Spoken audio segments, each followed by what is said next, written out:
السلام عليكم ومرحبا بكم في قناة الشيف أمير. اليوم إن شاء الله راح نشارك معكم حلوى رائعة جدا. هذه الحلوى راح تكون بذوق الكراميل والبراليني، يعني من أروع الحلويات اللي ممكن تجربوهم. بنة عالمية بزاف بنينة، وكما راكم تشاهدوا أيضا التزيين تاعها بسيط جدا، والأهم أنه راح تقطع لكم كمية كبيرة ما يعادل 50 حبة أو 55 حبة، يعني على حسب المول اللي راح تستعملوه. راح نشارك معكم هذه الحلوى بتزيينين مختلفين، تزيين بكلاصاج الكراميل والتزيين الثاني بكلاصاج الشوكولاتة العادي، وانتم يعني راح تختاروا التزيين اللي تحبوه. اذا نتمنى انكم تشاهدوا هذا الفيديو حتى الاخير وتجربوا هذه الوصفه الرائعه، لانه هذه الوصفه صح بنينه، وهذه الحلوى يعني تذوب في اليد قبل ما تذوب في الفم، تجي خفيفه طريه بزاف بنينه، خاصه مع هذيك الكريمه والكراميل، يعني واش نقول لكم بنه عالميه. اذا بدون اطاله نخليكم مع الوصفه. اذا عجبتكم ما تنساوش الضغط على زر اللايك، اشتراك في القناه وتفعيل زر الجرس هكذا باش دائما تتوصلوا بجديد الوصفات. نخليكم مع هذه الوصفه الرائعه ونتمنى لكم مشاهده ممتعه.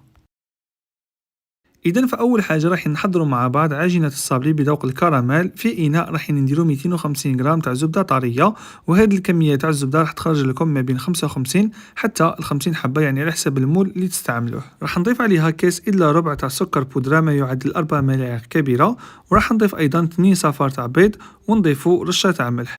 بالنسبة للملح يعني تقدروا أنكم تضيفوا في جميع أنواع الحلويات، فقط رشة صغيرة راح تعدل لكم الذوق، وأيضا راح تساعد أن الحلوى تاعكم تاخذ تحميرة خفيفة. راح نضيفوا هنايا حوالي ملعقة كبيرة تاع عطر الكراميل ولا لاغوم تاع الكراميل، متوفرة عند اللي يبيعوا مستلزمات الحلويات. إذا بعد ما نكملوا راح نخلطوا هذه المكونات جيدا باستعمال الخلاط الكهربائي أو باستعمال اليد، يعني نفضل أنه تستعملوا الخلاط لأنه راح يسهل عليكم المهمة.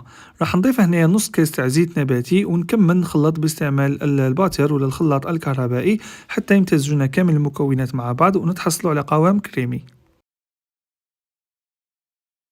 إذا بعد ما كملنا وتحصلنا على هذا القوام كما راكم تشاهدوا، راح نضيف بقية المكونات الجافة. عندي هنايا ملعقتين كبيرتين تاع بودرة النشا أو مايزينا. راح نضيف أيضا ملعقتين كبيرتين تاع كاوكاو اللي يكون محمص أو مرحي، حاولوا أنكم ترحوه في رقيق كامل، يعني هكذا باش ما يخسر لكمش العجينة تاعكم. إذا بعد ما كملنا راح نخلطوا جميع المكونات مع بعض حتى يمتزجون جيدا. وكما لاحظتوا في العجينة كنا استعملنا صفار البيض والمايزينا، يعني هاد العجينة تاع الصابلي راح تجي تذوب في الفم، تجي بزاف خفيفة وتجي بنينة. إذا بعد ما كملنا وتحصلنا على هذا القوام راح نضيفوا في هذه المرحلة الفارينة أو الدقيق الأبيض. وكما تعرفوا كل دقيق أبيض ولا كل فارينة والنوعية تاعها، كاين نوعية اللي تشرب كمية كبيرة تاع سوائل، كما كاين نوعية اللي تشرب كمية قليلة. المهم نتوما تبقاو تضيفوا في الفارينة تدريجيا حتى تتحصلوا على القوام المناسب. وبلا ما ننسوا أيضا راح نضيفوا حوالي ملعقة صغيرة تاع خميرة الحلويات. أما بالنسبة للعجينة حاولوا أنكم ما تعجنوهاش كامل، يعني فقط تجمعوها حتى تتحصلوا على هذا القوام، عجينة طرية متماسكة كما راكم تشاهدوا. إذا بعد ما كملنا تحصلنا على هذا القوام راح نجيب هنا بابي فيلم. أنا دائما نحب نقسم يعني العجينة تاعي إلى قسمين، قسم نخليه في الفريجيدار والقسم الثاني راح نخدم به مباشرة.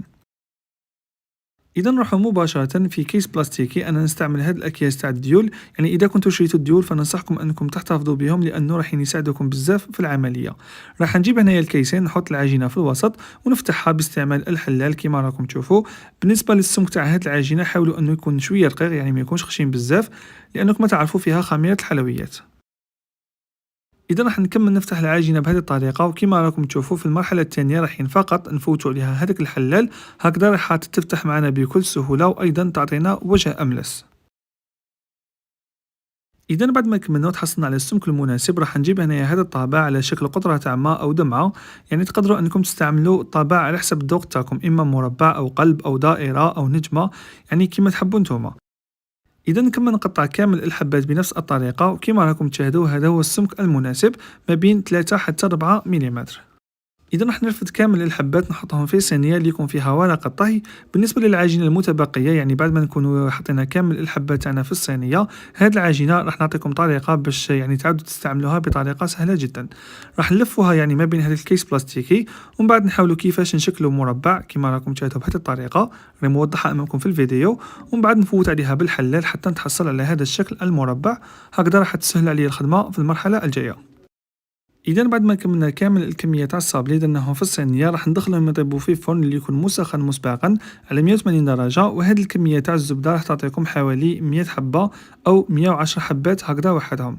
وبعد ما راح نلصقوهم بكريمه الزبده اللي راح نحضروها مع بعض، راح تعطيكم ما بين 50 حتى ل 55 حبه، وانتم يعني كل واحد وعلى حسب المول ولا على حسب الطابع اللي استعملوا.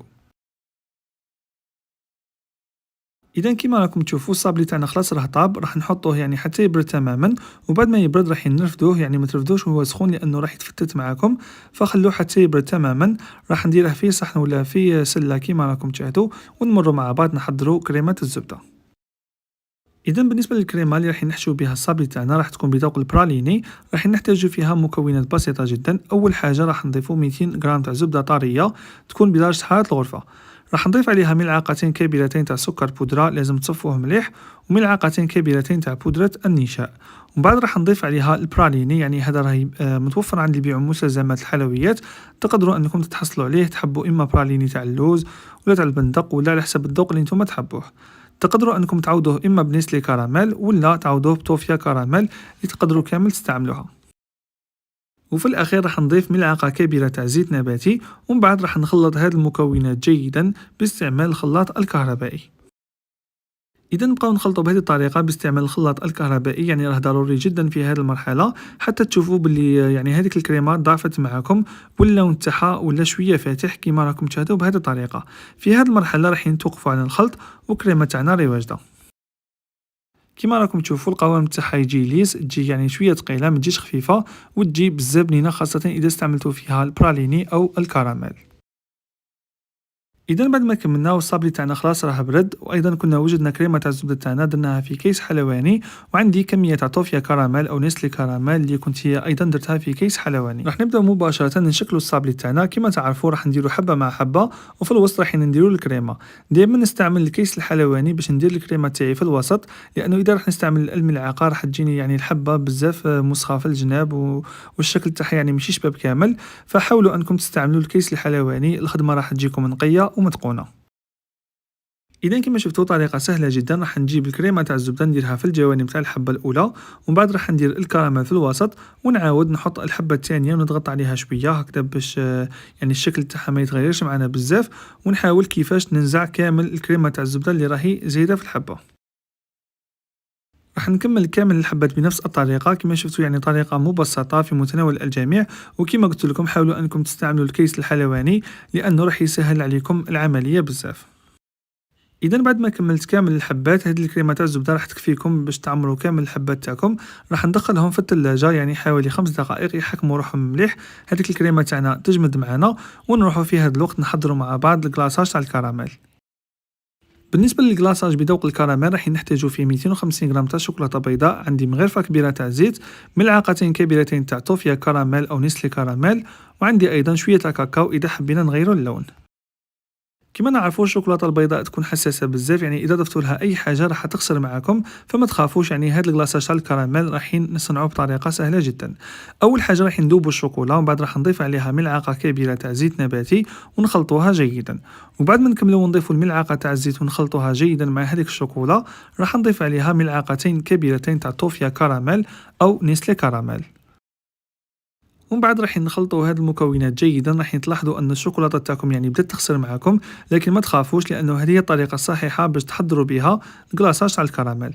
في هذه المرحله راح نحتاجوا ماء اللي يكون ساخن جدا، راح نضيفوه تدريجيا، يعني حاولوا انكم تضيفوا بالملعقه فقط، ما تضيفوش يعني كميه كبيره، لانه اذا ضفتوا كميه كبيره الكلاصاج تاعكم راح يجيكم بزاف خفيف.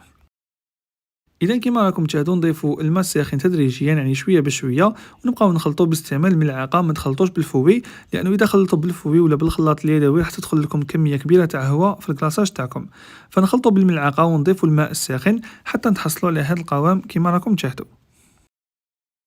بالنسبه للون تاع هذا الكلاصاج نتوما راح تتحكموا فيه. راح نجيبوا كميه صغيره تاع ماء ساخن نذوبوا فيها ملعقه تاع كاكاو، وراح نضيفوا يعني هذاك السائل تاع الكاكاو على حسب اللون اللي نتوما تحبوه. بالنسبه لي حبيت انه اللون يكون يعني ماشي فونسي بزاف، يكون شويه كلاغ، وانتم يعني تقدروا انكم تتحكموا في اللون تاعكم. ديروا الكميه تاع الكاكاو على حسب ما نتوما تحبوا حتى تتحصلوا على هذه النتيجه في الاخير. اذا الكلاصاج تاعنا راه واجد، راح نجيبو الصابلي تاعنا من الثلاجه ونغلفوه بهذاك الكلاصاج تاع الكراميل. صراحه يجي بزاف بنين، يجي بزاف هايل. وثاني الحبه تاعكم ما تجيش مغلفه بزاف، يعني تجي فيها طبقه رفيعه تاع هذاك الكلاصاج الكراميل. وراح نعطيكم معلومه ايضا، هاد الكلاصاج تاع الكراميل اللون تاعها نتوما تقدروا انكم تتحكموا فيه، يعني تضيفوا الكاكاو على حسب ما تبغوا. والحاجه الثانيه راح يشد لكم حوالي 24 ساعه او ليله كامله باش ينشف معكم. بالنسبه للتزيين تاع هاد الحلوى تقدروا انكم ديروا في هاد المرحله، انا راح نخلي حتى كامل الحبات تاعي ينشفوا، ومن بعد راح ندير لهم التزيين اللي يكون بسيط. اذا نمروا مع بعض المرحلات التزيين، راح نجيب الحلوى بعد ما تكون نشفت تماما، راح نجيب هنايا كميه تاع ناكخي يعني ملمع ابيض ذهبي، وراح ندهن هذوك الحبات تاع الحلوى بالناكخي، يعني راهم راح يعطوهم شكل بزاف راقي، وايضا يبانوا يلمعوا يبانوا بزاف هايلين. إذا راح نكمل نزين كامل الحبات بنفس الطريقة. وهذا التزيين كما قلت لكم تقدروا أنكم ديروا كيما أنا درت، كيما تقدروا أنكم ديروا يعني الحاجة اللي نتوما تحبوها. أيضا كلاصاج على الكراميل تقدروا ديروه كيما تقدروا تعوضوه بكلاصاج تاع الشوكولاتة البيضاء وديروا لها الملون، لكن الملون لازم يكون يعني بودرة ما يكونش سائل، لأنه إذا استعملت الملون السائل مع الشوكولاتة البيضاء راح يخسرها كامل. بعد ما كملت ودهنت كامل الحبات تاعي بالناكخي، راح نجيب هنايا الجوز ولا القرقاع اللي كنت يعني درته باللون الذهبي، وهذا اللون الذهبي راح نوري لكم كيفاش داير.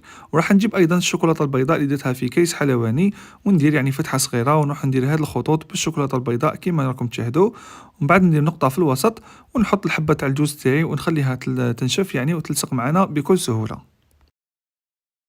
بالنسبة للملون تاع الجوز، يعني هذا ملون ذهبي يعني ناكخي، وكون ضفت له السائل اللي يكون يذوبه، يعني هذاك السائل تقدروا انكم تعوضوه بعصير الليمون ولا بالمزهر، هكذا راح يذوب معكم الناكخي، وتقدروا انكم تلونوا به الحبات تاع الجوز تاعكم بهذه الطريقة. اذا نكمل كامل الحبات بنفس الطريقه، وهذا هو الملون اللي قلت لكم عليه، يعني هذا الناكخي الذهبي وهذا المذوب تاعه سائل المذيب، تخلطوهم مع بعض وتلونوا بهم الحبات تاع الجوز تاعكم. الحلوه تاعنا رواجده نديرها في الكيسات ونشوفوها في طبق التقديم. بالنسبه للتزيين الثاني كنت غلفت الحبات اللي كانوا بقاو لي بالشوكولاته بالحليب، وايضا درت لهم شوكولا اللي كنت مزجتها يعني شوكولاته بيضاء مع شوكولاته سوداء، تحصلت على هذه النتيجه في الاخير. اذا كيما راكم تشوفوا هذه الوصفه تاع نهار اليوم، حضرنا مع بعض حلوه بزاف راقيه بزاف بنينه اللي هي صابلي بذوق الكراميل والبراليني، وصفه من اروع ما يكون. كما شفتوا سهله جدا، طريقه بسيطه كامل تقدروا تحضروها. راح نقسم معكم يعني حبه باش تشوفوا القوام تاعها كيفاش جداير، وراح تلاحظوا انه هذاك الصابلي يعني يجي بزاف هشيش، الكريمه تجي بنينه، يجي يذوب في الفم ويجي بزاف هايل.